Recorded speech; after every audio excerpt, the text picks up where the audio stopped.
Right. So మనం 80C చూసాం కదమ్మా. Next 80CCC. 80CCC ఏం చెప్తున్నాడు చూడండి. ఎవరికి అప్లికబిలిటీ అంట? ఇండివిజువల్. మా 80C ఎవరికి అన్నాడు? Individual and HUF. ఇక్కడ మాత్రం individual. So the following contributions qualify only if the payments are deposits are made out of the income chargeable to tax. Income chargeable to tax దగ్గర నుంచి మాత్రం, అంటే మీకు ట్యాక్సిబుల్ ఇన్కమ్ ఉంటే మాత్రమే ఇక్కడ వచ్చే డిడక్షన్ అమ్మా. ఓకే అమ్మా, ఇందాక మనం 80Cలో మాట్లాడుకున్నప్పుడు 80Cలోని మనం ఇన్వెస్ట్మెంట్ చేయాల్సినవన్నీ కూడా ఎప్పుడులోపు చేయాలమ్మా? డ్యూరింగ్ ప్రీవియస్ ఇయర్ లో కనుక మనం చేస్తేనే అప్పుడు మనకి అసెస్మెంట్ ఇయర్ లో ట్యాక్స్ క్యాలిక్యులేషన్ అప్పుడు ఏం చేస్తారమ్మా? డిడక్షన్ అనేది ఇస్తారని చెప్పేసి మనం మాట్లాడుకున్నాం. సో ఇక్కడ 80CCC వచ్చేసరికి ఇండివిజువల్ కి అప్లికబుల్. ఇక్కడ ఏంటమ్మా? ఇన్కమ్ చార్జబుల్ టు ట్యాక్స్ ఉంటేనే. సార్ కేవలం నాకు అగ్రికల్చర్ ఇన్కమ్ మాత్రమే ఉంది, ఏ ఇన్కమ్ లేదు, can I claim 80CCC? 80CCC claim చేయగలనమ్మా?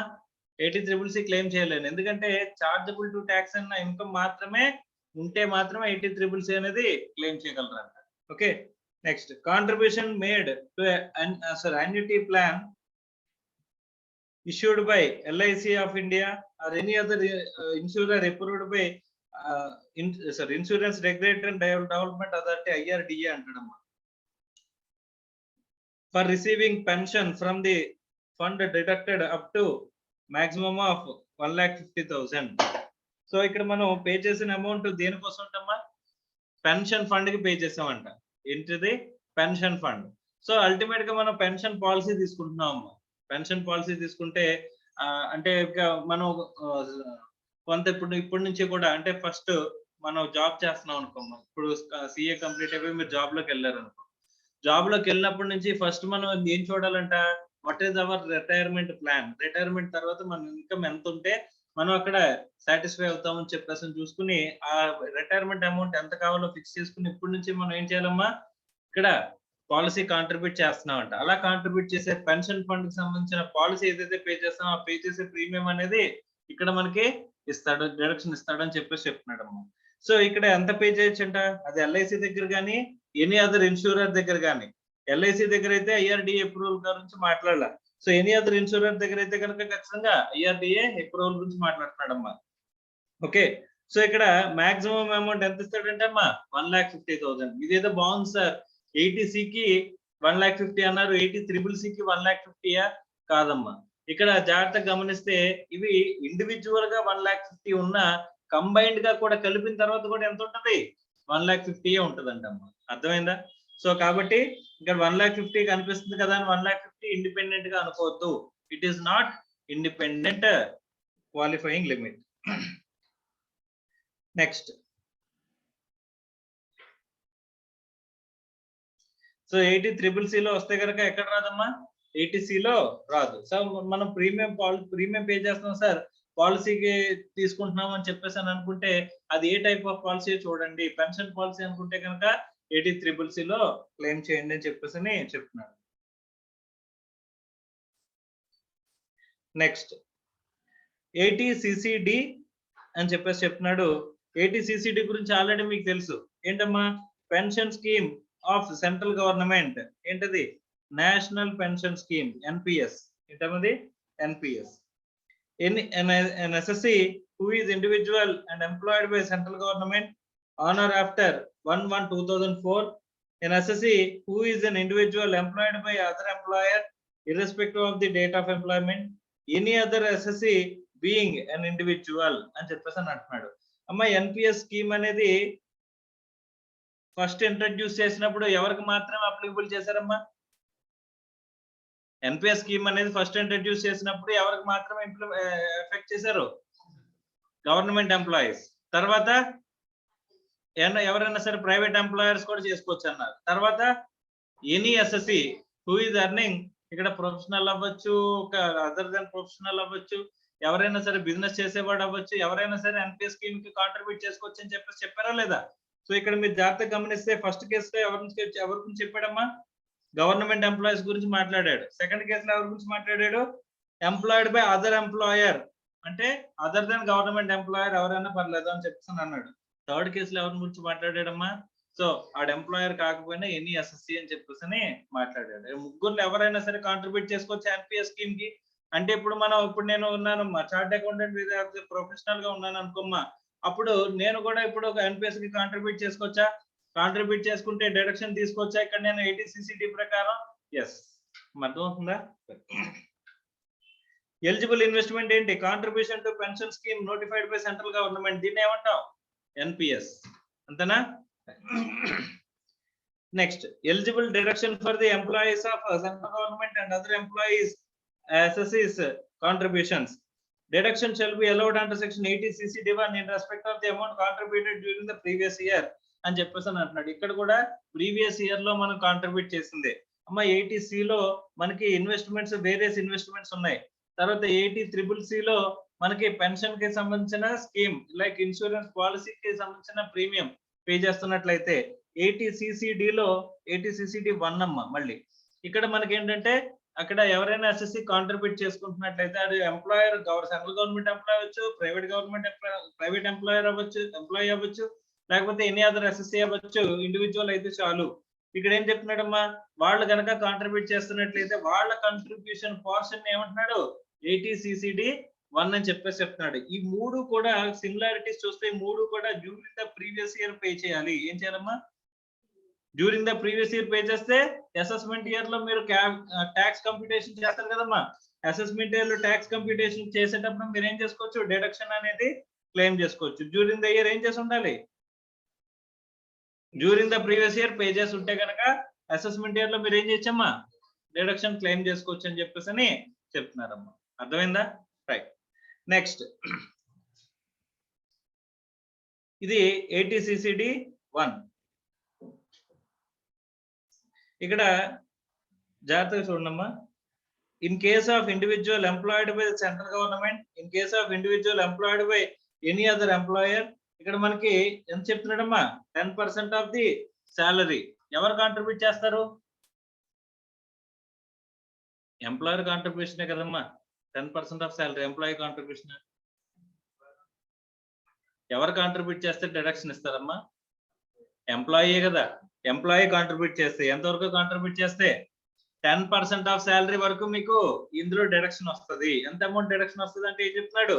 10% of salary. In case of any other assessee అయితే కనుక అక్కడ ఎంతమ్మా? 20% of the gross total income. ఇక్కడ సాలరీ ఫర్ దిస్ పర్పస్ ఏమంటున్నాడమ్మా? Includes dearness allowance if the terms of employment so provided but excludes other allowances and perquisites. అంటే ఏమంటున్నాడు? Basic plus DA in terms of employment so provided అని చెప్పేసి అని అంటున్నాడు. Sir ఇక్కడ employee contribute చేసే amount ఎంతకు మించకూడదు? 10% ఆఫ్ ది సాలరీ కంటే ఎక్కువ మించకూడదా? మించొచ్చమ్మా. కానీ ఇక్కడ డిడక్షన్ మాత్రం ఎంత ఇస్తారు? 10% ఆఫ్ సాలరీ వరకు మాత్రమే 80CCD1 లో మీకు డిడక్షన్ అనేది ఇస్తారంట. అర్థమైందా? Is it clear or not? Additional deduction under section 80CCD1B, the employee or individual referred to above shall be allowed in addition to the deduction follow as follows: the whole or the part of the amount paid, the whole of the amount paid or deposited during the previous year 50,000. అమ్మా ఇక్కడ already మీకు ఎంతవరకు ఇస్తారమ్మా? 80CCD లో 80CCD1 లో మీకు ఒక condition చెప్పారు. ఏమని? మీకు శాలరీ వస్తుంటే కనుక 10% ఆఫ్ శాలరీ అన్నారు. అదే శాలరీ కాకుండా any other any other person, any other assessee అయితే కనుక ఏమన్నారమ్మా? 20% ఆఫ్ గ్రాస్ టోటల్ ఇన్కమ్ అంటున్నారు. సో ఈ రెండు లిమిట్స్ కాకుండా అడిషనల్ గా 1B లో మళ్ళీ ఇంకా అడిషనల్ గా కాంట్రిబ్యూట్ చేసుకునే అవకాశం ఇచ్చారంట. ఎంత అడిషనల్ గా మీరు అమౌంట్ పే చేసింది during the previous year are 50,000 which ever is lower. ఏది తక్కువైతే అది. అంటే మాక్సిమం ఎంత వస్తుంది? 50,000. Okay. So the additional deduction 1B is allowed irrespective of whether the deduction is allowed under section 80CCD1 or not. 80CCD1 లో allow చేశారా లేదా అనేది పక్కన పెట్టి మరి 80CCD1B లో మీకు అడిషనల్ కాంట్రిబ్యూట్ చేస్తే కనుక డిడక్షన్ అనేది వస్తుందంట. However, no additional deduction shall be allowed irrespective of the amount already claimed under section 80CCD1 అంటున్నాడు. However, no additional deduction shall be allowed in respect of the amount already claimed. 80CCD1 లో claim చేసిన amount కి ఇక్కడ deduction తీసుకొచ్చా మనం. ఒక్కసారి మనం pay చేస్తే ఒక చోట మాత్రమే డిడక్షన్ తీసుకోగలం. 80CCD 1 లో డిడక్షన్ తీసుకున్న తర్వాత మళ్ళీ తీసుకొచ్చి 80CCD 2 లో 80CCD 1B లో తీసుకోగలరా? తీసుకోలేరంట. అర్థమైందా? మరి జాగ్రత్తగా చూస్తే ఎన్పిఎస్ కి ఎంత కాంట్రిబ్యూట్ చేసుకోవచ్చు ఎంప్లాయీ ఇక్కడ మనం ఎంప్లాయీ కాంట్రిబ్యూట్ చేసిన అమౌంట్ కదా డిడక్షన్ గురించి మాట్లాడుకుంటాం. ఎంత వరకు కాంట్రిబ్యూట్ చేసుకోవచ్చు? 10% of the salary. Salary means basic salary plus DA in terms of employment so provided. So basic salary plus DA గురించి మాట్లాడుకున్నాం. ఎంప్లాయీ అయితే కనుక అదే అదర్ దాన్ ఎంప్లాయీ అయితే కనుక 20% of the gross total income అనేది వాడు కాంట్రిబ్యూట్ చేసుకోవచ్చు అని చెప్పేసి అంటున్నాడు. అలా కాంట్రిబ్యూట్ చేసుకుంటే మాక్సిమం అంతే డిడక్షన్ అనేది వస్తుంది అని చెప్పేసి మనకి చెప్పాడు. అది కాకుండా అడిషనల్ కాంట్రిబ్యూషన్ చేసుకోవచ్చా అంటే ఎస్ చేసుకోవచ్చు అని చెప్పేసి చెప్పాడు. 80CCD 1B అంతమ్మా 80CCD 1B. Sir individual limits అనేవి 80CCDకి ఉన్నాయా? ఎస్. ఎంత మాక్సిమం? 10% of the salary. అంతేనా? Yes or no? మా 80CCD లో ఎన్ని సెక్షన్స్ నేర్చుకున్నాం ఇప్పుడు వరకు మనం? 80CCD 1, 80CCD 1B. ఓకేనా? నెక్స్ట్ ఇప్పుడు చూడండి 80CCD 2 అంట. 80CCD 2. Any amount contributed by employer to the pension scheme during the previous year shall be allowed as deduction in the hands of employee as follows. Central government being employer anukunte 14% of salary, any other employer anukunte ganaka 10% of salary. Amma idi evaru contribute chesin daniki istunnaru? Employer contribute chesin daniki. Amma professionals ki employer untada? Undadu. So kabatti akkada ee contribution deduction anedi raadu. Employer ఎక్కడైతే ఉంటాడో అది government employer అయితే కనుక 14% of salary అంటున్నాడు. అదే private government employee అనుకుంటే private employee అనుకుంటే కనుక 10% ఆఫ్ ది సాలరీ. సార్ నాకు ఈక్వల్ ఇప్పుడు నేను 20% పే చేస్తున్నాను సార్, నాకు ఈక్వల్ కాంట్రిబ్యూషన్ పే చేస్తున్నారంటే ఎవరు? నా ఎంప్లాయర్ కూడా చాలా మంచోడు. అయినా సరే మీకు ఎంత డిడక్షన్ వస్తుంది? 10% ఆఫ్ ది సాలరీ డిడక్షన్ అనేది వస్తుంది.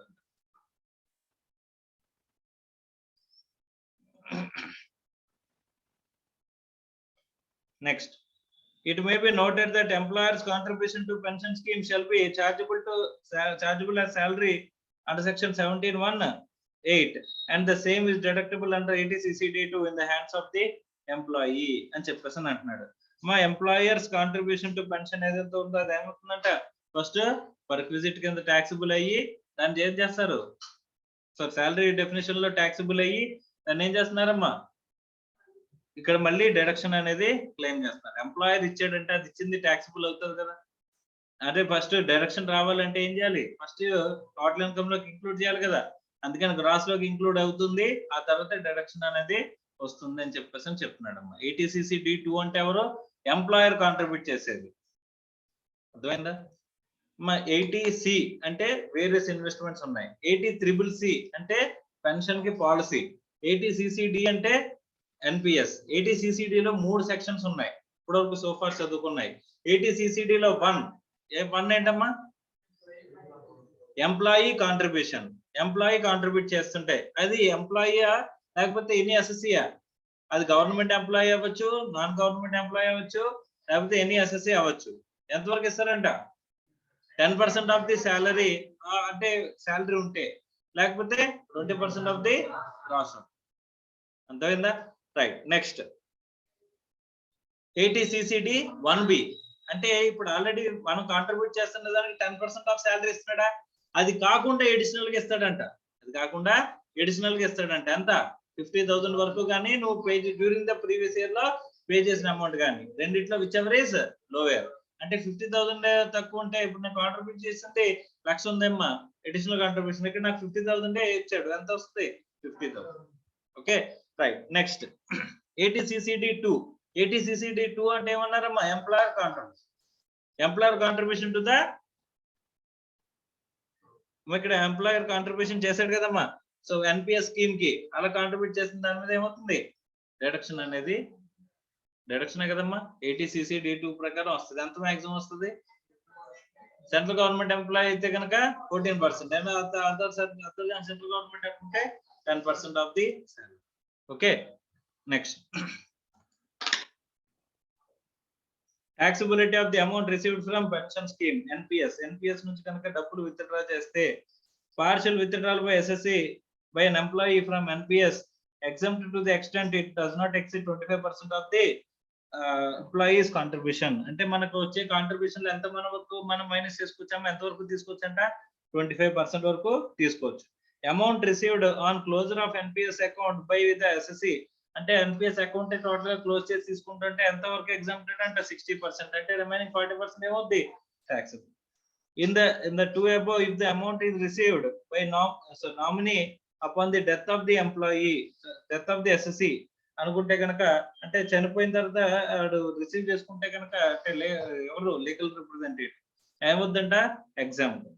Pension received out of NPS నుంచి వచ్చిన పెన్షన్ ఏమవుతుంది taxable అవుతుంది. Amount received in 2, 3, 4 above and utilized for buying annuity in the same previous year అనుకుంటే కనుక అప్పుడు కూడా ఎగ్జాంపుల్.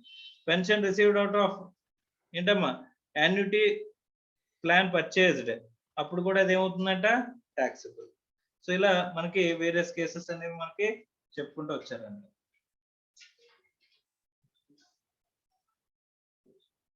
ఇక్కడ ఒక టేబుల్ ఉంది, ఆ టేబుల్ కి ఇంచుమించు ఒక 4-5 స్టార్ మార్కులు వేసుకోండి. అక్కడ టేబుల్ కి 4-5 స్టార్ మార్కులు వేసుకోండి. ఇక్కడ లిమిట్స్ చెప్తున్నాడమ్మా, లిమిట్స్ జాగ్రత్తగా గమనించాలి. 80C, 80CCC, 80CCD 1 ఈ 3 సెక్షన్లకి అమ్మ ఏ సెక్షన్ గుర్తుపెట్టుకోండి 80C, 80CCC, 80CCD 1. 80CCD 1 అంటే ఎంప్లాయీ కాంట్రిబ్యూషన్. 80CCD లో 1B అంటే ఎడిషనల్ కాంట్రిబ్యూషన్ మనం కాంట్రిబ్యూట్ చేసేది. తర్వాత 80CCD 2 అంటే ఎంప్లాయర్ కాంట్రిబ్యూట్ చేసేది. అర్థమైందా? రైట్. సో ఇప్పుడు 80C కి, 80CCC కి, 80CCD 1 కి ఈ మూడింటికి కలిపి మనకి మాక్సిమం లిమిట్ ఎంత సార్? వీటికి ఇండివిజువల్ లిమిట్స్ ఉన్నాయి, ఓవరాల్ లిమిట్ ఉందంట. మా జాగ్రత్తగా చూడండి. 80C, 80CCC, 80CCD. 80C కి ఇండివిజువల్ లిమిట్ ఎంత 1,50,000. 80CCC కి ఇండివిజువల్ లిమిట్ ఎంత? 80CCD 1 కి ఇండివిజువల్ లిమిట్ ఎంత? 10% ఆఫ్ ది. సో ఇక్కడ మూడింటికి కలిపి ఇక్కడ ఓవరాల్ లిమిట్ కూడా ఉందంట. ఓవరాల్ లిమిట్ ఏంటంటే overall deduction is restricted to 1,50,000 అని చెప్పేసి చెప్తున్నాను. అర్థమైందా? సో ఓవరాల్ ఎంత 1,50,000. ఏ సెక్షన్స్ కలిపితే మాక్సిమం చూడాలి 80C, 80CCC, 80CCD లో 1, తర్వాత 80CCD లో 1A, సారీ 1A కాదు 1B, 80CCD లో 1B. సో ఇక్కడ చూడండి, additional deduction towards contribution in a notified person sir pension scheme by assessee అని చెప్పేసి అంటున్నాడు ఎన్పిఎస్. ఓకే, అప్పుడు అడిషనల్ కాంట్రిబ్యూషన్ కనుక చేసినట్లయితే ఏమవుతుంది 50,000. ఇక్కడ no limit. So cumulative maximum amount ఎంత no limit. Next 80CCD 2 employer contribution towards a notified pension scheme any other employer ఎంతమ్మా 14% salary, 10% of salary, no limit. మా 80CCD 2 అంటే ఎవరు కాంట్రిబ్యూట్ చేసేది? ఎంప్లాయర్ కాంట్రిబ్యూట్ చేసేది. ఎంప్లాయర్ కాంట్రిబ్యూట్ చేసేది అంతవరకు అయితే కాంట్రిబ్యూట్ చేస్తున్నారు అంతవరకు కూడా ఎగ్జామ్ట్. మీకు అర్థమైందా? గవర్నమెంట్ ఎంప్లాయ్ అయితే 14%, నాన్ గవర్నమెంట్ ఎంప్లాయ్ తీసుకుంటే కనుక అక్కడ 10%. ఎవరు కాంట్రిబ్యూట్ చేస్తున్నారు? ఎంప్లాయర్ కాంట్రిబ్యూట్ చేస్తున్నారు. అలా ఎంప్లాయర్ కాంట్రిబ్యూట్ చేస్తుంటే కనుక అని చెప్పేసి ఇక్కడ మనం చెప్పారు. అర్థమైందా? Is it clear or not?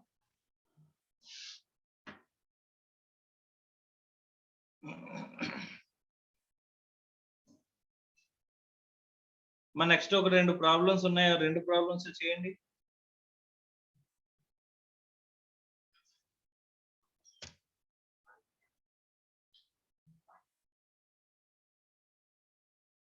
Next 80D అంటమ్మా. 80D అంటే medical insurance or health insurance premium paid.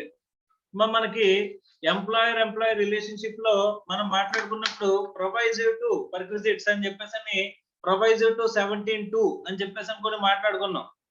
అక్కడ హెల్త్ ఇన్సూరెన్స్ ప్రీమియం కనుక ఎవరు పే చేస్తే ఎంప్లాయర్ పే చేస్తే గ్రూప్ మెడికల్ ఇన్సూరెన్స్ అని అన్నారు, లేదా ఇండివిజువల్ గా మెడికల్ ఇన్సూరెన్స్ ప్రీమియం కనుక ఎవరు కడితే ఎంప్లాయర్ కడితే ఎంప్లాయీ కట్టాల్సిన ఆబ్లిగేషన్ ఎంప్లాయర్ కట్టినా సరే అదేమవుతుందన్నారు ట్యాక్సబుల్ కాదు అని చెప్పేసి చెప్పారు. అంటే individual health insurance policy group గా తీసుకున్నా, ఇండివిజువల్ గా ఎంప్లాయీ వైజ్ గా తీసుకున్నా, that is not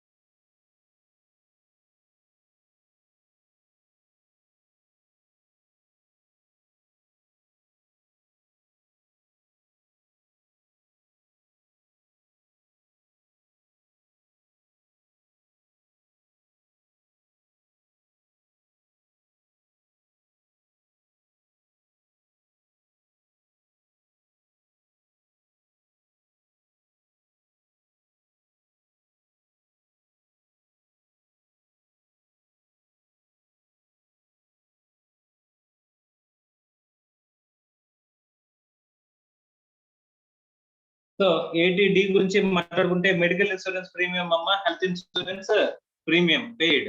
health insurance premium paid గురించి చూస్తే కనుక అది ఎవరు పే చేస్తే అని చెప్పేసి వచ్చింది అనుకోమ్మా. ఒకవేళ గ్రూప్ మెడికల్ ఇన్సూరెన్స్ కనుక ప్రీమియం ఎవరు పే చేస్తారు?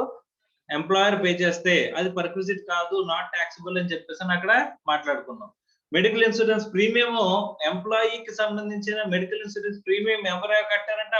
ఎంప్లాయర్ కట్టాడంట. అప్పుడు కూడా మనకి ఏం రాదు, పర్క్విజిట్ కింద ట్రీట్ చేయకూడదు అని చెప్పేసి ప్రొవైజర్ టు 17(1) అని చెప్పి 17(2) అని చెప్పేసి మనం మాట్లాడుకున్నాము. గుర్తుందా? Yes or no? పర్క్విజిట్స్ కి సంబంధించింది ప్రొవైజో గురించి మాట్లాడుకున్నాం. అలా కాకుండా ఇక్కడ చూడండి, an individual or HUF, ఎవరెవరికంటే eligible SCC individual or HUF.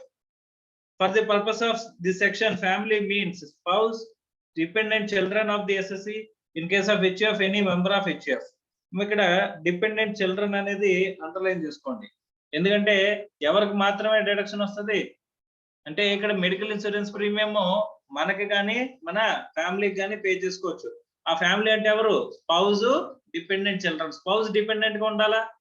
Dependent గా ఉన్నా, ఇండిపెండెంట్ గా ఉన్నా సరే అంటే తను సపరేట్ గా జాబ్ చేసుకుంటుంది అనుకో, అయినా సరే మనకి ఏమొస్తుందంట ఇక్కడ, సో ఈ డిడక్షన్ అనేది వస్తుందంట. Eligible contribution in case of individual insurance premium paid and preventive health checkup అని చెప్పేసి అని అంటున్నాడమ్మా. మరి దేనికి అమౌంట్ ఇస్తాడంట? ఇన్సూరెన్స్ ప్రీమియం పే చేసిన, ప్రివెంటివ్ హెల్త్ చెకప్ కి డబ్బులు పే చేసిన. సార్ ప్రివెంటివ్ హెల్త్ చెకప్ అంటే ముందుగానే ఏదైనా ఉంటాయా, రోగాలు ఏమైనా ఉన్నాయని చెప్పేసి చెక్ చేయించుకోవడానికి ప్రివెంటివ్ హెల్త్ చెకప్ అంటాం. సో ఆ ప్రివెంటివ్ హెల్త్ చెకప్ కానీ ఇన్సూరెన్స్ ప్రీమియం మనం పే చేసినప్పుడు కానీ చూడండి, premium paid or contribution made by individual out of the income chargeable to tax. 80CCC లో కూడా సేమ్ ప్రొవిజన్ చూసాం. దేని నుంచి మాత్రమే ట్యాక్స్ ఇది అవ్వాలి? ఇన్కమ్ చార్జబుల్ టు ట్యాక్స్ అన్న దాని నుంచి మనం మైనస్ చేసుకోవాలి. Medical insurance scheme of this general insurance corporation approved by central government or any other insurer approved by IRDA. Medical insurance policy అనేది ఎవరు ఇవ్వచ్చు? ఇక్కడ జనరల్ ఇన్సూరెన్స్ కార్పొరేషన్ అవ్వచ్చు, GIC అవ్వచ్చు, లేదా IRDA అప్రూవ్డ్ స్కీమ్స్ అవ్వచ్చు, central government health scheme or notified scheme అవ్వచ్చు అంట. Okay, where premium is paid in a lump sum for a more than 1 year, there shall be allowed for each relevant previous year a deduction equal to the appropriate fraction of the amount అని చెప్పేసి చెప్పారంట.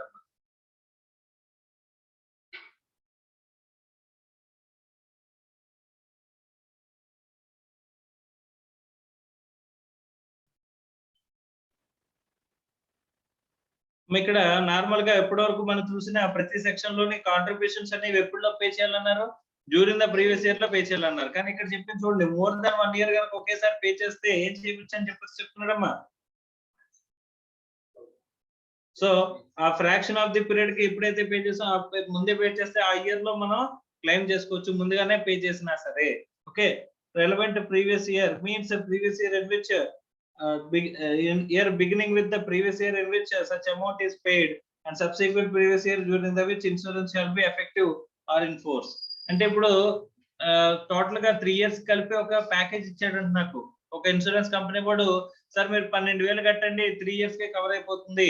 Normal గా year కి 5,000 sir, మీకు 3 ఏళ్ళది కలిపి కట్టేస్తే కనుక 12,000 చేస్తాను సార్ అని చెప్పేసి అన్నాడంట. 3,000 మిగులుతుంది కదా అని చెప్పేసి మీరు 12,000 పే చేశారంట. ఇప్పుడు ఇయర్ కి ఎంత క్లెయిమ్ చేసుకోగలుగుతూ వెళ్తారమ్మా? 3 years కాబట్టి ప్రపోర్షనేట్ గా 4,000 చొప్పున మీరు ఏం చేస్తారు? 3 years కి క్లెయిమ్ చేసుకోవచ్చు అంటమ్మా. అర్థమైందా? Next, in case of individual any amount paid up to 5,000 towards preventive health checkup or his family. Preventive health checkup కి మనం పే చేస్తే కనుక అది ఎంతవరకు ఉన్నట్టమ్మా? అప్ టు 5,000 అలౌ చేస్తారంట. Aggregate of 1 and 2 above shall be allowed up to 25,000 as deduction. However, if the insurance is on the health of the resident senior citizen, deduction shall be allowed up to 50,000 అని చెప్పేసి అంటున్నాడు.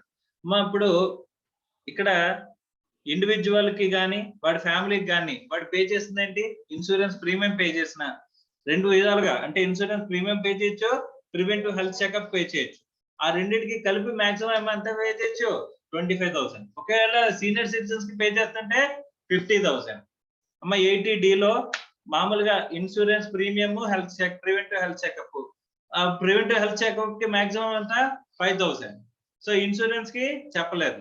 So రెండింటికి కలిపి maximum అని చెప్పాడు 25,000. అంటే preventive health checkup లేదు sir, నాకు ఓన్లీ మెడికల్ ఇన్సూరెన్స్ ప్రీమియం ఒకటే పే చేశాను. ఎంతవరకు పే చేసుకోవచ్చు? 25,000. ప్రివెంటివ్ హెల్త్ చెకప్ కూడా యాడ్ అయితే ప్రివెంటివ్ హెల్త్ చెకప్ ఎంత 5,000 వరకు మనకి డిడక్షన్ వస్తుంది. రెండు కలిపి నేను 30,000 పే చేసిన మాక్సిమం ఎంత క్లెయిమ్ చేసుకోగలను? సపోజ్ నేను మెడికల్ ఇన్సూరెన్స్ 15,000 పే చేశానంట. సో ప్రివెంటివ్ హెల్త్ చెకప్ కి 7,000 పే చేశానంట. ఇప్పుడు నేను ఎంత క్లెయిమ్ చేసుకోగలనమ్మా? 15 + 5 20,000. ఎందుకంటే ప్రివెంటివ్ హెల్త్ చెకప్ కి 7,000 పే చేసిన దానికి ఇండివిజువల్ సీలింగ్ లిమిట్ ఎంత 5,000. కాబట్టి మాక్సిమం ఎంత 20,000 నేను క్లెయిమ్ చేసుకోగలను. అర్థమైందా? Is it clear or not? Right. అదే మన నేను సీనియర్ సిటిజన్ అయితే 50,000 అంట. అర్థమైందా? సో సీనియర్ సిటిజన్ కూడా ప్రివెంటివ్ హెల్త్ చెకప్ ఎంత 5,000.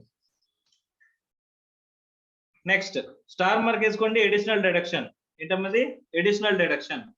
In case of individual or in addition to the above, a separate limit of 25,000 is allowable deduction in respect of the mediclaim premium paid on the health of the parents, or payment on a preventive health checkup up to limited up to 5,000, okay, including parents. Okay, the payment can be made in respect of the parents even where they are not dependent on the SSC. In case parents are senior citizens, enhanced deduction of 50,000 is allowed. The additional benefit of 25,000 or 50,000 as the case may be, basically to supplement the premium payable by the parents. Again, so concerned parent is entitled to separate deduction in respect of amount of principal premium independently paid by the ATD అని చెప్పేసి చెప్తున్నాడు. అమ్మ జాగ్రత్తగా ఒకసారి వినండి. First family అంటే ఎవరు? ఇక్కడ ఇన్సూరెన్స్ ప్రీమియం కానీ ఇక్కడ ప్రివెంటివ్ హెల్త్ చెకప్ గానీ పే చేయడానికి ఇక్కడ ఫ్యామిలీ అంటే ఎవరు? స్పౌజ్, డిపెండెంట్ చిల్డ్రన్, వీళ్ళు మాత్రమే ఫ్యామిలీ. అంటే ఇండివిజువల్ కానీ స్పౌజ్ కానీ వాడి స్పౌజ్ కానీ వాళ్ళ డిపెండెంట్ చిల్డ్రన్ కానీ వీళ్ళు ప్రివెంటివ్ హెల్త్ చెకప్ చేస్తున్నారు అనుకోమ్మా, మాక్సిమం ఎంత 5,000. ఇన్సూరెన్స్ ప్రీమియం పే చేస్తారు అనుకోమ్మా, అక్కడ మాక్సిమం ఎంత 25,000. రెండింటికి కలిపితే మాక్సిమం ఎంత 25,000. అంతేనా? అసలు ప్రివెంటివ్ హెల్త్ చెకప్ లేకపోతే ఆ ఫస్ట్ రెండు క్లాజులు చూసుకుంటే ఎంత మాక్సిమం 25,000 కదమ్మా. అందుకోసం ఇన్సూరెన్స్ ప్రీమియం ఎంత మాక్సిమం అంటున్నాను 25,000. ప్రివెంటివ్ హెల్త్ చెకప్ కేమో 5,000. రెండింటిని కలిపితే మాక్సిమం ఎంత 25,000. అర్థమైందా? సో అక్కడ ఫ్యామిలీ కంటే ఫ్యామిలీకే కాకుండా ఏం చేస్తున్నాడంట, ఫ్యామిలీలో పేరెంట్స్ లేరు. సో పేరెంట్స్ కి అడిషనల్ డిడక్షన్ ఇస్తున్నాడంట. పేరెంట్స్ కి ఎంత ఇస్తున్నాడమ్మా? అడిషనల్ డిడక్షన్ ఎంత? మళ్ళీ సేమ్ ఇన్సూరెన్స్ పాలసీకి 25,000, ప్రివెంటివ్ హెల్త్ చెకప్ కి 5,000, రెండింటిని కలిపితే మాక్సిమం 25,000. అదే సీనియర్ సిటిజన్స్ అనుకో మా పేరెంట్స్, అప్పుడు 50,000. అర్థమవుతుందా? Is it clear or not? So ఇప్పుడు చెప్పండి, 80D అనే సెక్షన్ కింద మాక్సిమం ఎంత క్లెయిమ్ చేసుకోగలం మనము? ఎంతమ్మా? 50,000 1 lakh ఇంక్లూడింగ్ పేరెంట్స్ చూసుకుంటే అది ఎంతమ్మా 1 lakh. ఓకే, మనం సీనియర్ సిటిజన్ అంటే మొత్తం మాక్సిమం అంటున్నాను నేను. మాక్సిమం అన్నప్పుడు ఏ అజంప్షన్ తీసుకోవాలి? మనము సీనియర్ సిటిజనే, మన పేరెంట్స్ కూడా సీనియర్ సిటిజన్సే. దరిద్రంగా ఉంటది. మనం పేరెంట్స్ సీనియర్ సిటిజన్స్ అయినప్పుడు మన పేరెంట్స్ కూడా ఏమవుతారు? ఆటోమేటిక్ గా సీనియర్ సిటిజన్సే కదమ్మా. రైట్. సో అజంప్షన్ ఏంటి? నేను సీనియర్ సిటిజన్ ని, మా ఫ్యామిలీ సీనియర్ సిటిజన్స్ అనుకుంటే కనుక అక్కడ మా పేరెంట్స్ కూడా ఏమవుతారు? Senior citizens. కాబట్టి నాకు 50,000, మా పేరెంట్స్ దానికి 50,000. మాక్సిమం ఎంత 80D లో 1 lakh. సో నెక్స్ట్ సిచ్యువేషన్, నేను నాన్ సీనియర్ సిటిజన్, మా పేరెంట్స్ సీనియర్ సిటిజన్, అప్పుడు 25,000 + 50 75,000. నేను సీనియర్ సిటిజన్ కాదు, మా పేరెంట్స్ సీనియర్ సిటిజన్ కాదు, అప్పుడు 50. మాక్సిమం ఎంతమ్మా 50. అర్థమైందా? Is it clear or not? అర్థమైందా అమ్మా? అమ్మా అర్థం కాలే. మొత్తం అందరికి కలిపి మాక్సిమం 25,000. నువ్వు మీ స్పౌజ్ కి 10,000 కట్టు, పిల్లలకి ఒక 4 పిల్లలు ఉన్నారు అనుకో, మా పిల్లలకి 2,000 కట్టు. అందరిది కలిపిన తర్వాత వాల్యూ మాక్సిమం 25,000. ఓకేనా? ఒక్కొక్కరికి కాదు. అందుకనే నేను అన్నాను 80D అనే సెక్షన్ లో మాక్సిమం నువ్వు ఎంత క్లెయిమ్ చేయగలవు అని చెప్పేసానంటే 1 lakh, తర్వాత 75,000, తర్వాత 50,000. వాళ్ళ పేరెంట్సే లేరనుకోమ్మా, వీడొక్కడికి 25,000. అర్థమైందా? Is it clear or not?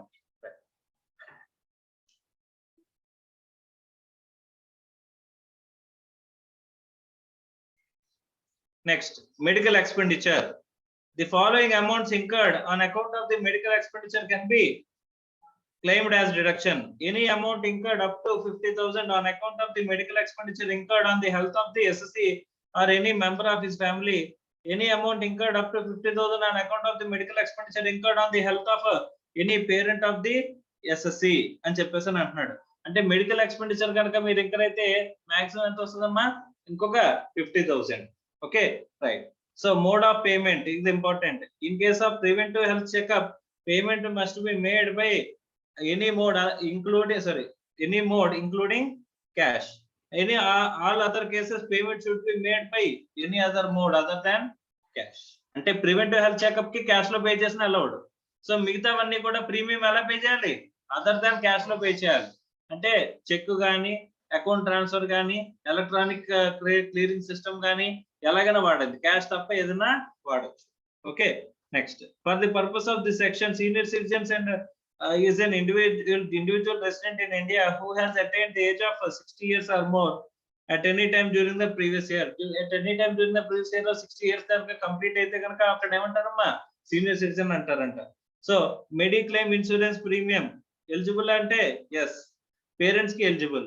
Contribution to central government health schemes and notified schemes ఫ్యామిలీకి ఎలిజిబుల్, పేరెంట్స్ కి నో. ప్రివెంటివ్ హెల్త్ చెకప్ కి అప్ టు మాక్సిమం 5,000 ఇద్దరికి ఎలిజిబుల్. జనరల్ డిడక్షన్స్, ఇక్కడ మనకు జనరల్ డిడక్షన్స్ చూసుకుంటే 25,000 అడిషనల్ క్లెయిమ్ ఎంతమ్మా? 25,000.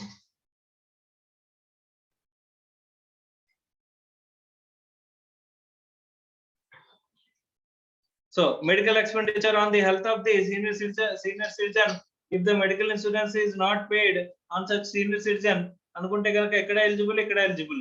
అమౌంట్ ఆఫ్ డిడక్షన్ మాక్సిమం ఎంత? 50,000. Overall deduction ఎంతమ్మా? 50,000. ఒకసారి నాకు చెప్పండి సార్, నేను మెడికల్ ఇన్సూరెన్స్ ప్రీమియం పే చేయట్లేదు సార్, అప్పుడు ఏం చేస్తారు? మెడికల్ ఇన్సూరెన్స్ ప్రీమియం పే చేస్తున్నాను అనుకో, ఎక్కడైనా హాస్పిటల్కి వెళ్తే ఏం చేస్తారు? ఏటీఎం కార్డులో డెబిట్ కార్డు, క్రెడిట్ కార్డు ఇచ్చినట్టు హెల్త్ కార్డు ఒకటి ఇస్తాడు మీకు. ఓకే, ఆ కార్డు ఇస్తారు, ఆడు దాంతో క్లెయిమ్ చేసుకుంటాడు. మెడికల్ ఇన్సూరెన్స్ అంతే కదమ్మా? Yes sir no? సో అది మెడికల్ ఇన్సూరెన్స్ కి సంబంధించిన కార్డ్ ద్వారా పే చేస్తారు. అక్కడ రూపాయి పే చేయాలి మీరు, అక్కడ క్లెయిమ్ అంతా కూడా ఏమైపోద్ది? ఆ మెడికల్ ఇన్సూరెన్స్ పే చేసాం కాబట్టి అక్కడ కవర్ అయిపోతుంది. Yes sir no? Right. Next, ఒకవేళ మెడికల్ ఇన్సూరెన్స్ లేదు, అప్పుడు నేను ఏం చేయాలి?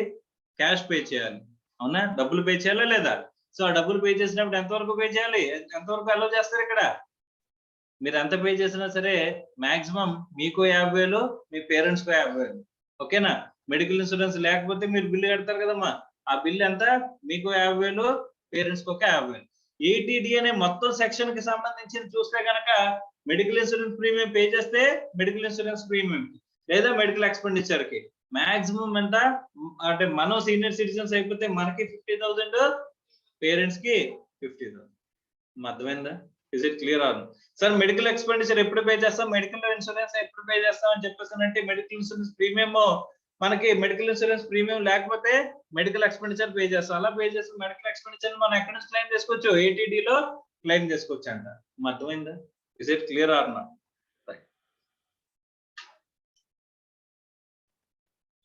Eligible contributions in case of HUF, the deduction shall be allowed 25,000 in respect of premium paid on health of the policy of the any member of the HUF, and a sum of 50,000 shall be allowed in aggregate.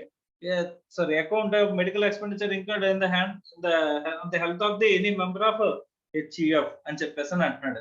So normal గా అయితే కనుక member కి 25,000, maximum ఎంత? 50,000 మనకి ఇక్కడ HUF లో మనకి deduction కింద అలౌ చేస్తున్నాడు. ఓకే, సో HUF లో మాక్సిమం ఎంత క్లెయిమ్ చేసుకోగలరు?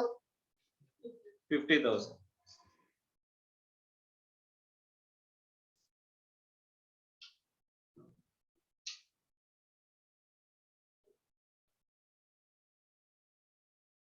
అక్కడ కొన్ని ఇల్లస్ట్రేషన్స్ ఉన్నాయి, ఇల్లస్ట్రేషన్ ఒకసారి చూడండి అమ్మా.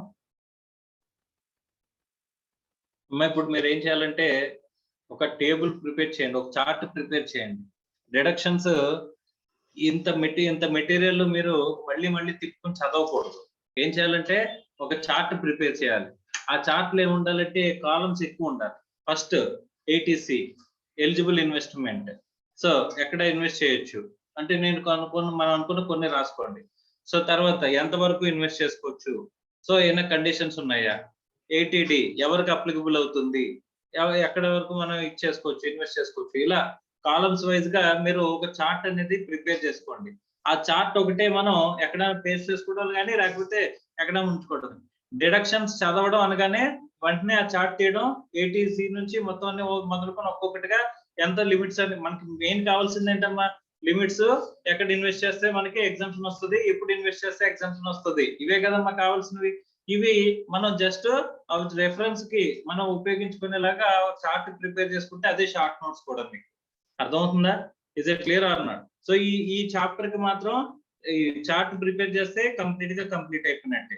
ఏది మనకి షార్ట్ నోట్స్. జస్ట్ స్టార్ట్ లో కూడా ఏముండాలి, కామన్ థింగ్స్ అంటే ఇప్పుడు section name, eligible for which assessees, తర్వాత eligible investment, quantum of deduction, any other conditions, అలా ఇంకా ఏమైనా మీరు డివైడ్ చేసి చేయగలిగితే దాని ప్రకారం కాలమ్స్ కింద పెడితేసి మీరు షార్ట్ నోట్స్ రాయాలమ్మా. అర్థమైందా? నెక్స్ట్ సెక్షన్ వచ్చేసరికి ఏటీడిడి. నెక్స్ట్ సెక్షన్ వచ్చేసరికి ఏంటమ్మా, ఏటీడిడి. అమ్మా ఏటీయులో ఫస్ట్ మనం డిజేబుల్డ్ పర్సన్ గురించి ఉంటుందమ్మా. సో ఒకసారి ఏటీయు అని సెక్షన్ ఉంటుంది, తీయండి. మనకి ఏటీసీ నుంచి ఏటీయు వరకు మనకి టోటల్ గా డిడక్షన్స్ ఉంటాయి. అందులో ఏటీయు తీయండి అమ్మా. సో హెడ్డింగ్ ఏముంది, deduction in respect of person with disability. మా పర్సన్ విత్ డిజేబిలిటీ ఉంటే గనక వాడికి స్ట్రైట్ అవే ఏం చేస్తారంటమ్మా, డిడక్షన్ అనేది ఇస్తారంట. ఇన్ కేస్ ఆఫ్ అక్కడ సివియర్ డిజేబిలిటీ అయితే కొంత అమౌంట్, నార్మల్ డిజేబిలిటీ అయితే కనుక ఒక అమౌంట్. డిజేబిలిటీని క్వాంటిఫై చేస్తారంట. మెడికల్ ఆఫీసర్ ఒకరు ఉంటారా, మెడికల్ ఆఫీసర్ ఏం చేస్తారంట, క్వాంటిఫై చేస్తారంటమ్మా. ఇఫ్ యువర్ డిజేబిలిటీ పర్సంటేజ్ చేస్తారంటమ్మా. ఇఫ్ డిజేబిలిటీ పర్సంటేజ్ అనేది 40% నుంచి 80% మధ్యలో ఉంటే నార్మల్ డిజేబిలిటీ అంటారు.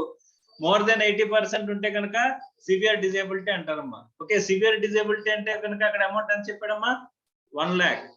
ఎంత? సారీ 1,25,000. అదే నార్మల్ డిజేబిలిటీ ఉంటే 75,000. ఇది straight away deduction ఇచ్చేస్తారండి.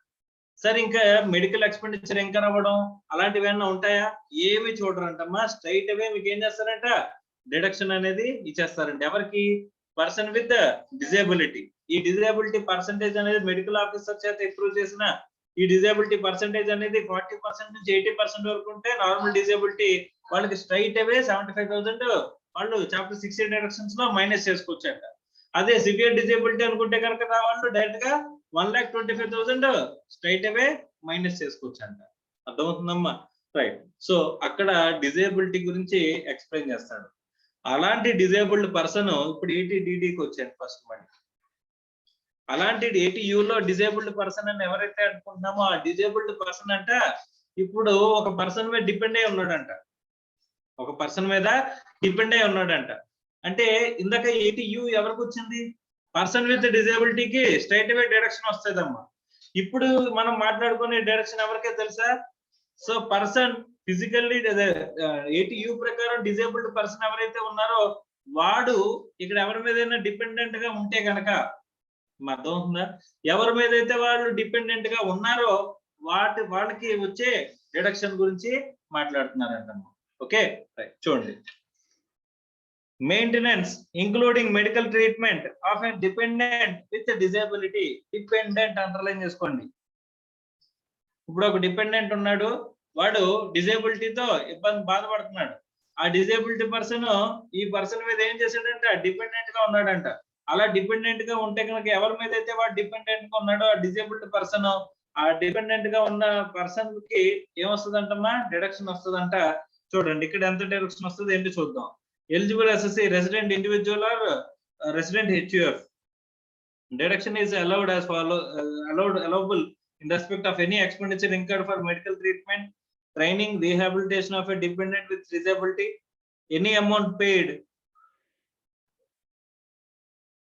or deposited by the SSC under the scheme of LIC or any other insurer, the administrator, the specified company, approved board or maintenance of the dependent with disability. అంటే ఇక్కడ ఈ person మీద ఎవరైతే dependent గా ఉన్నారో dependent ఎవరై ఉండాలమ్మా person with disability అన్నవాడు ఇక్కడ డిపెండెంట్ గా ఉంటే కనుక అప్పుడు చూడండి deduction flat 75,000 shall be allowed as irrespective of the quantum of expenditure incurred or deposit made for a person with disability. Where the dependent is a person with severe disability, then 1,25,000. 80U లో కూడా same చెప్పారు కదా, ఇప్పుడు 80DD లో కూడా same చెప్తున్నారు కదా. కానీ అక్కడ ఎవరికి అలౌ చేస్తున్నారు డైరెక్ట్ గా పర్సన్ విత్ డిజేబిలిటీకి. కానీ ఇక్కడ ఆ పర్సన్ విత్ డిజేబిలిటీ ఎవరి మీద అయితే డిపెండ్ అయి ఉన్నాడో ఆ డిపెండ్ అయిన పర్సన్ ఎవరైతే ఉన్నారో వాళ్ళకి డిడక్షన్ ఇస్తారమ్మా. సో వాళ్ళకి ఎంత సార్ డిడక్షన్ ఇచ్చేది సేమ్ అమౌంట్. కానీ ఇక్కడ మనం అంత ఎక్స్పెండిచర్ స్పెండ్ చేసింది లేదు సార్. నేను స్పెండ్ చేసిందే మహా అయితే పర్సన్ విత్ డిజేబిలిటీకి 1000 రూపాయలు పెట్టి మెడిసిన్ కొన్నాను సార్. వాడు నా మీద డిపెండ్ అయి ఉన్నా సరే నేను ఏం చేశాను 1000 రూపాయలు పెట్టి నేను ఇక్కడ మెడిసిన్స్ కొన్నాను సార్. అంటే అయినా సరే నేను స్ట్రైట్ అవే ఎంత క్లెయిమ్ చేసుకోవచ్చంట ఫ్లాట్ గా 75,000 నార్మల్ డిజేబిలిటీ అనుకుంటే. అదే సివియర్ డిజేబిలిటీ అనుకుంటే కనుక 1,25,000 నేను క్లెయిమ్ చేసుకోవచ్చంట. సార్ నేను డిజేబుల్డ్ పర్సన్, నేను డిజేబుల్డ్ పర్సన్ అయితే 80U, నా మీద ఒక డిజేబుల్డ్ పర్సన్ డిపెండ్ అయి ఉన్నాడంటే అక్కడ నాకు ఇక్కడ 80DD. అర్థమైందా? Is it clear or not? Next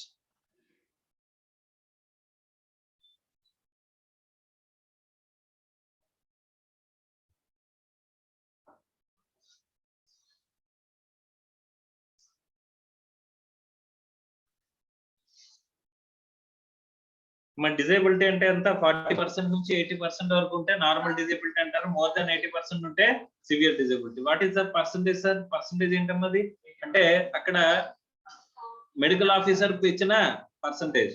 okay, so medical officer ఇచ్చిన పర్సంటేజ్ ని డిజేబిలిటీ పర్సంటేజ్ కింద మనం మాట్లాడుకుంటాం. Okay, next 80DDB. Okay, medical treatment for certain specified diseases or ailments. So ikkada eligible as evarante ma resident individual or resident HUF. Deduction under this section can be claimed by SSC towards medical treatment of a specified diseases or ailments for himself or a dependent in case of individual assess, for any member of HUF in case of HUF assess. Ikkada senior citizens ante kanaka quantum amount deduction enta istarantamma 1 lakh. Okay, others అనుకుంటే కనుక 40,000 or actual amount paid, whichever is lower of అన్నాడు కదా, whichever is lower. But deduction shall be allowed only if the prescription for such medical treatment is obtained from the neurologist or a oncologist or a urologist or a homeologist or a immunologist or a specialist as may be notified. ఏం చేస్తున్నాము medical treatment తీసుకుంటే కనుక దేనికోసం specific ailments diseases కి మనం treatment తీసుకుంటే కనుక అక్కడ మనం అమౌంట్ పే చేస్తుంది. కానీ ఇక్కడ స్పెసిఫై చేసిన సీనియర్ సిటిజన్ అయితే అక్కడ 1 lakh, other than senior citizen అయితే కనుక 40,000 మనం పే చేసిన అమౌంట్ ఏం చేస్తారంట డిడక్షన్ కింద ఇస్తారంట. ఓకే సార్, ఇక్కడ ఏ ప్రతి రోగానికి ఇచ్చేస్తారా స్పెసిఫైడ్ డిసీజెస్, ఆ స్పెసిఫైడ్ డిసీజెస్ లో కవర్ అయితే మాత్రం ఏమంటున్నారమ్మా ఇక్కడ డిడక్షన్ అనేది మైనస్ చేస్తారు.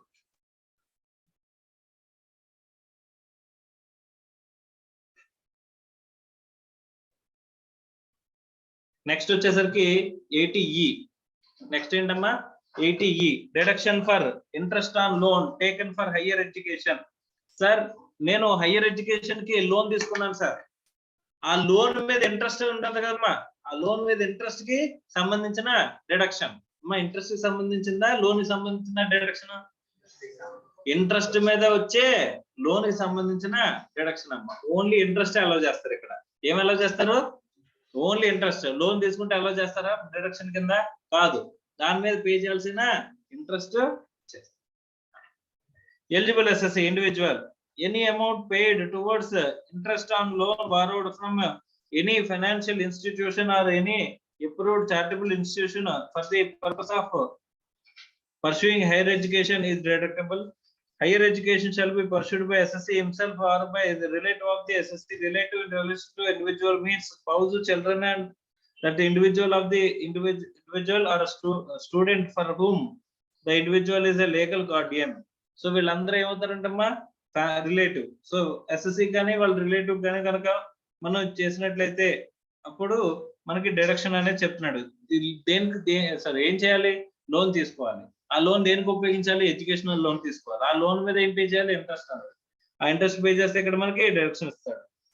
Amount shall be actually paid out of this income of the SSC chargeable to tax. ఇది ఖచ్చితంగా దేని నుంచి పే చేసి ఉండాలి?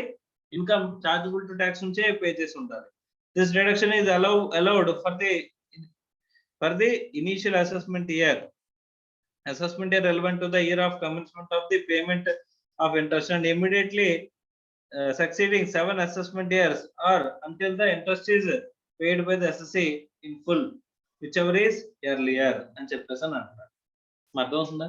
సో ఇక్కడ ఇంట్రెస్ట్ అనేది మాక్సిమం అనేది మనకి ఎంత ఇస్తాడమ్మా? Reduction is allowed in case of initial assessment year. So initial assessment year లో and immediately for succeeding 7 assessment years or until the interest is paid by the SSC in full, whichever is earlier అని చెప్పేసి అని చెప్తున్నాడు. Next ఇక్కడ ఈ provision అర్థమైంది అర్థం కాలేదా? Initial allowed for the initial assessment year లో మనకి డిడక్షన్ అనేది అలౌ చేస్తాడు. ఎన్నాళ్ళు అలౌ చేస్తాడమ్మా? తీసుకున్న ఇయర్ నుంచి 7 ఇయర్స్ వరకే వస్తుంది. సార్ నేను 10 ఇయర్స్ తీసుకున్నాను సార్, 10 ఇయర్స్ తీసుకున్న 7 ఇయర్స్ వరకే మీకు ఇంట్రెస్ట్ అనేది అలౌ చేస్తాడు. ఆ తర్వాత ఇంట్రెస్ట్ అనేది అలౌ చేయడమ్మా. ఎంతవరకు మాత్రమే క్లెయిమ్ చేసుకోగలం? ఇంట్రెస్ట్ వరకు మాత్రమే మనం ఇక్కడ ATE ప్రకారం క్లెయిమ్ చేసుకోగలం. ఓకే సార్, మన కోసమే తీసుకోవాలా? లోన్ అనేది మన కోసమే తీసుకోవాలా? మన రిలేటివ్ గురించి కూడా మనం తీసుకోవచ్చు. అర్థమైందా? సో ఇప్పుడు నా పిల్లలకి నేను హౌసింగ్ లోన్ తీసానంటే మా హౌసింగ్ లోన్ మీద ఇంట్రెస్ట్ నేను పే చేస్తున్నానంటే can I claim ATE? Can I claim ATE? ఏ వాళ్ళ పేరు మీద ఎడ్యుకేషనల్ లోన్ తీసుకున్నాను, నేను పే చేస్తున్నాను లోన్. నేను ఎడ్యుకేషనల్ లోన్ ఎవడో కూడా పేరెంట్ పేరు మీద ఎవడో, నేను చదువుకోవట్లేదు కదా, పిల్లలు చదువుకుంటుంటే ఆ పిల్లల పేరు మీద ఎడ్యుకేషనల్ లోన్ ఇస్తాడు. దాని మీద ఇంట్రెస్ట్ వాళ్ళు పే చేస్తున్నాను, నేను పే చేస్తున్నానా? నేను పే చేస్తున్నాను. కాబట్టి ఏం చేస్తారంట, నేను క్లెయిమ్ చేసుకోవచ్చా లేదా? Yes sir no. So maximum ఎన్ని ఇయర్స్ ఇస్తాడమ్మా డైరెక్షన్? 7 ఇయర్స్. Okay right.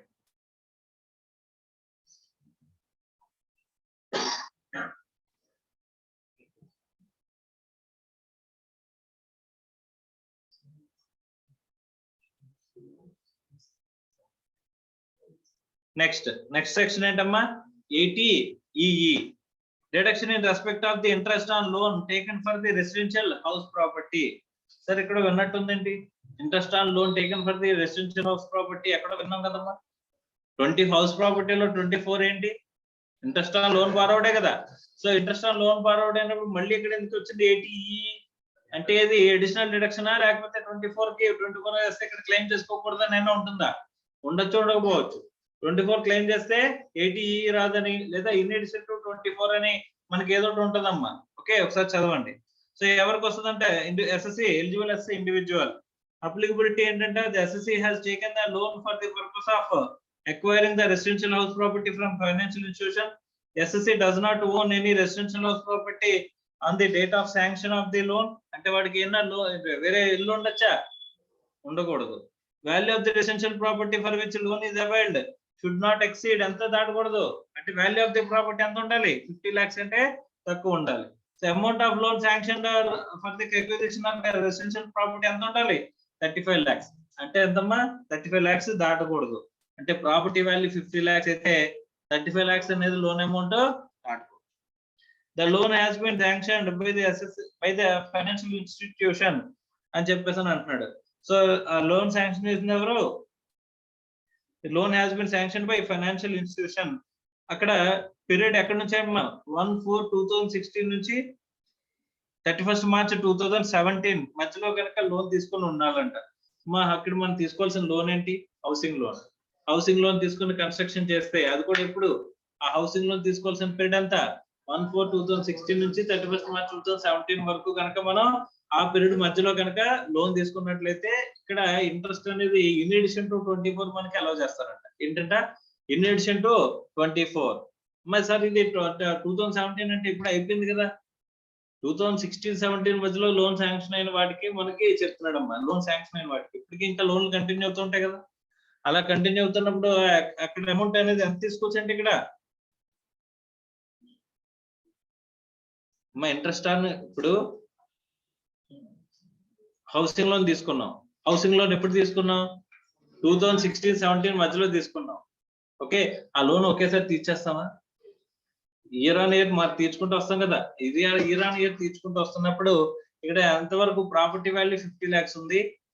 ఇక్కడ సారీ మనకి లోన్ తీసుకున్న వాల్యూ 35 lakhs అంటే తక్కువ ఉంది. 50 lakhs అంటే తక్కువ టోటల్ వాల్యూ. ఇక్కడ మనకి తీసుకున్నది ఎంత? Loan value 35 lakhs, property value 50 lakhs, loan value 35 lakhs కనుక ఉన్నట్లయితే అప్పుడు మనం ఏం చేసుకోవచ్చు? ఇక్కడ డిడక్షన్ అనేది క్వాంటమ్ ఆఫ్ డిడక్షన్ ఎంత? Deduction shall be 50,000 or amount of interest payable on loan whichever is lower.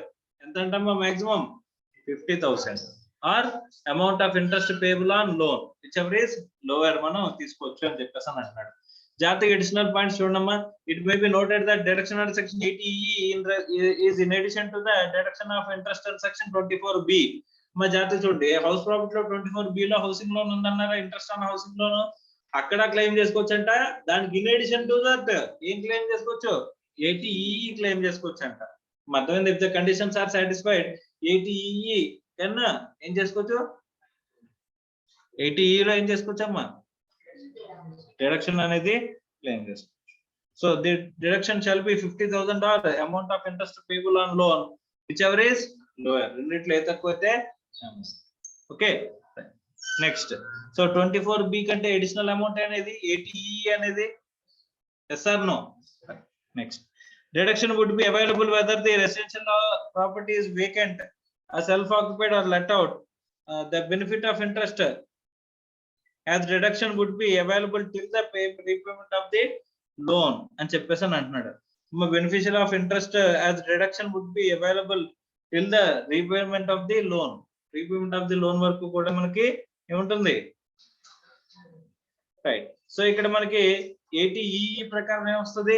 Interest on housing loan, house property. Interest for the అంటే లోన్ ఫర్ ది దేనికోసం తీసుకున్నాం? House property. అది కూడా ఎప్పుడు మధ్యలో తీసుకోవాలి? 16 కి 17 కి మధ్యలో. అది ఆ 16 కి 17 కి మధ్యలో తీసుకున్న లోన్స్ ఉన్నాయనుకుంటే ఇప్పటికీ కూడా మనం ఏం చేసుకుంటా ఉండాలి?